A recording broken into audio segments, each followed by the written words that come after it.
Hi friends, welcome to Kusma YouTube channel. ఈరోజు శనగపప్పుతో పర్వాణం చేసి చూపిస్తాను. ఇది చాలా పాతకాలం నాటి వంట అండి. మేము ఈ శ్రావణమాసంలో ఖచ్చితంగా చేస్తాము. దేవుని పూజల కోసం అయితే, ప్రసాదం కోసం చాలా సార్లు చేస్తామండి. ఇది పప్పు బెల్లం కాబట్టి దేవునికి ఖచ్చితంగా చేస్తాము.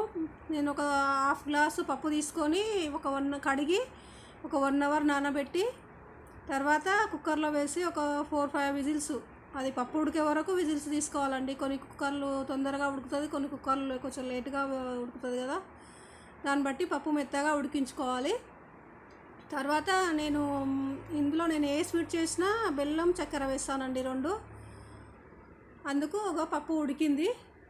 నాకు ఒక 4 విజిల్స్కి ఉడికిందండి పప్పు ఉడికాక తీసి వేరే బౌల్లోకి తీసుకోవాలి. దాన్ని తీసుకొని నేను ఒక సగం కప్పు బెల్లం, సగం గ్లాస్ బెల్లం, సగం గ్లాసు చక్కెర తీసుకున్నా. మనం దీనిలో పిండి కలిపి పోస్తాం కాబట్టి ఒక గ్లాస్ ఫుల్లుగా తీసుకోవాలండి. 2 కలిపి తీసుకొని ఉడికించాలి. కొద్దిసేపు ఉడికాక బెల్లం చక్కెర 2 కరిగాక మనం మళ్ళీ ఒక సగం కప్పు, ఒక హాఫ్ కప్పు బియ్యం పిండి తీసుకున్నానండి. ఒట్టి బియ్యం పిండి తీసుకొని వాటర్ వేసి కలిపి, ఉండలు లేకుండా వాటర్ వేసి కలుపుకోవాలి. అయితే ఇందులో ఒకటి ఆప్షన్ అండి, బియ్యం పిండి అన్న తీసుకోవచ్చు. మనం ఉప్మా చేసుకునే రవ్వ అంటే సన్న రవ్వ కాకుండా కొంచెం లావు రవ్వ ఉంటుంది కదా, సుజ్జి రవ్వ, ఉప్మా చేసుకునే రవ్వ, బన్సీ రవ్వ ఉంటుంది కదండి, ఆ బన్సీ రవ్వ కూడా కలుపుకోవచ్చు. దీనిలో ఆ పిండి కలిపి ఉండలు లేకుండా కలిపి మనం ఇందులో వేసి కలపాలండి. బెల్లం చక్కెర కరిగాక కలిపి ఉండలు లేకుండా చూసుకోండి. మళ్ళీ కలపాలి. చెంచా తీసుకొని స్పూన్ తీసుకొని కలిపితే ఉండలు లేకుండా ఉండలేకపోతే గడ్డ కట్టిపోతుంది అది.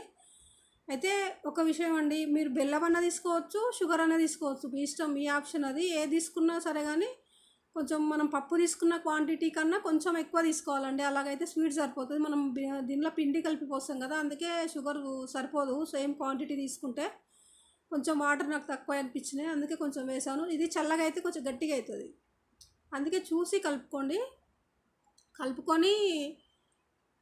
చూడండి. ఉడికినాక కొంచెం చల్లగా అయ్యాక కొంచెం గట్టిగా అవుతుందని నేను మళ్ళీ ఒక హాఫ్ గ్లాస్ వాటర్ వేసి ఉడికించాను. కొద్దిసేపు అయిపోయింది.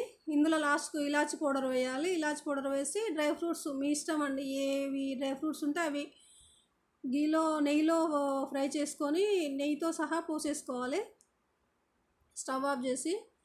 ఈ స్వీట్ మాత్రం చాలా బాగుంటుందండి, ఒక్కసారి ట్రై చేయండి. మనం భక్ష్యం తిన్న ఫీలింగ్ వస్తుంది, పోలేలు తిన్నట్టు. ఓన్లీ మన శనగపప్పుతోనే చేసేది పోలేలు. అందుకోసము మేము దేవుని కోసం అయితే చాలాసార్లు చేస్తాము శనగపప్పు కాబట్టి. డ్రై ఫ్రూట్స్కి అయితే నేనైతే ఇప్పుడు ఓన్లీ కాజు, కిస్మిస్ వేసాను.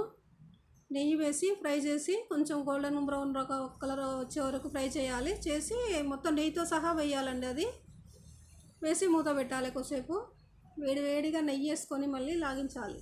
చాలా బాగుంటుంది. దేవునికి ప్రసాదం పెట్టి తర్వాత తిన్నాము. చాలా బాగుందండి. స్వీట్ అయితే మీరు చూసుకోండి. నేను సేమ్ క్వాంటిటీలో వేస్తేనేమో స్వీట్ సరిపోదండి, కొంచెం ఎక్కువనే పడుతుంది. ఓకే అండి, thank you for watching. Like చేయండి, షేర్ చేయండి.